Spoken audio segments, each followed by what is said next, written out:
Assalamualaikum warahmatullahi wabarakatuh. Perkenalkan, nama saya Janah Dita Nismarawi, NIM 205231224 dari kelas Perbankan Syariah 2F. Di sini saya akan menceritakan tentang peristiwa Perjanjian Giyanti dan terbelahnya Pulau Jawa. Perjanjian Giyanti terjadi pada tahun 1755 dan terbelahnya Jawa. Perjanjian Giyanti merupakan suatu peristiwa besar yang terjadi di masa lalu. Perjanjian Giyanti lahir karena adanya kesepakatan segitiga politik antara Pakubuwana III, Pangeran Mangkubumi, dan VOC pada tanggal 13 Februari 1755. Nama Giyanti diambil dari lokasi penandatanganan Perjanjian Giyanti di daerah Janti. Tempat tersebut sekarang dikenal dengan daerah Janti, Dukuh Janti, Kerten, Jatiharjo, Karanganyar, Jawa Tengah. Di masa silam, Perjanjian Giyanti dibuat untuk meredam api konflik yang telah terjadi secara berlarut-larut pasca perpindahan Keraton Kartasura ke Surakarta. Api dari peristiwa Geger Pecingan ternyata belum mati tepat di sumbunya.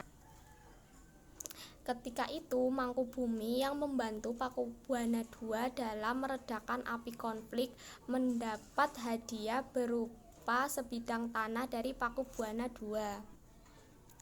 Namun, luas tanah yang diberikan tersebut menimbulkan kecemburuan. Setelah itu, Jenderal Baron van Inmock membuat keputusan yang menyatakan jika tanah itu tidak jadi milik Mangkubumi. Perlawanan itu mendorong Gubernur Jawa bagian utara Nicholas Harting mengambil sikap untuk menyelamatkan daerah-daerah operasionalnya secara tertutup.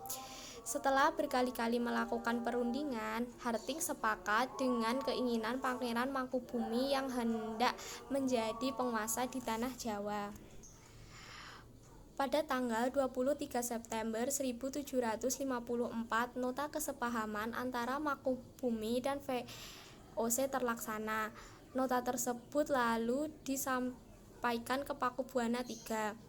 Nota tersebut menyatakan jika Mangkubumi mendapatkan wilayahnya. Pada tanggal 4 November 1754, Pakubuwana III menyatakan persetujuannya dengan perundingan Gubernur Jawa Utara dengan Mangkubumi. Kesepakatan tersebut mendorong adanya perjanjian besar yang ditandatangani di Desa Giyanti. Penandatanganan perjanjian ini menjadi pangkal terbelahnya tanah Jawa menjadi dua bagian atau dikenal dengan Palian Nagari. Hal ini menjadi awal mula naik tahtanya Mangkubumi di Yogyakarta sebagai Sri Sultan Hamengkubuwono pada tanggal 13 Februari 1755. Akan tetapi, keterbelahan masyarakat Jawa tersebut tidak terjadi sekali saja pasca pembagian wilayahnya. Proses pembagian wilayah dan aspek-aspek lain terjadi dengan proses yang sangat panjang. Perjanjian Giyanti yang tidak merinci pembagian wilayahnya menimbulkan beberapa rentetan peristiwa. Sementara itu, pasca Perjanjian Giyanti, Raden Mas Said masih terus menuntut haknya dan melakukan pemberontakan. Pada bulan Oktober tahun 1955, Pangeran Sumbernyawa atau Raden Mas Said berhasil mengalahkan salah satu kelompok VOC. Pada tanggal 7 Februari 1756, ia hampir saja membakar keraton yang baru saja didirikan di Yogyakarta. Setelah perang bertahun-tahun, VOC akhirnya mengalah dan menyudahinya dengan adanya Perjanjian Salatiga pada tahun 1758. Perjanjian ini menyebabkan tanah Jawa juga terbagi. Pada perjanjian ini disepakati jika Pangeran Sambernyawa berjatah tahta. Keterbelahan Jawa ini pada tahun 1813 Kesultanan Yogyakarta terbelah dengan lahirnya Pakualaman. Dengan itu Jawa tumbuh dengan 4 wilayah. Masing-masing tumbuh dengan perbedaan model dan adat istiadat.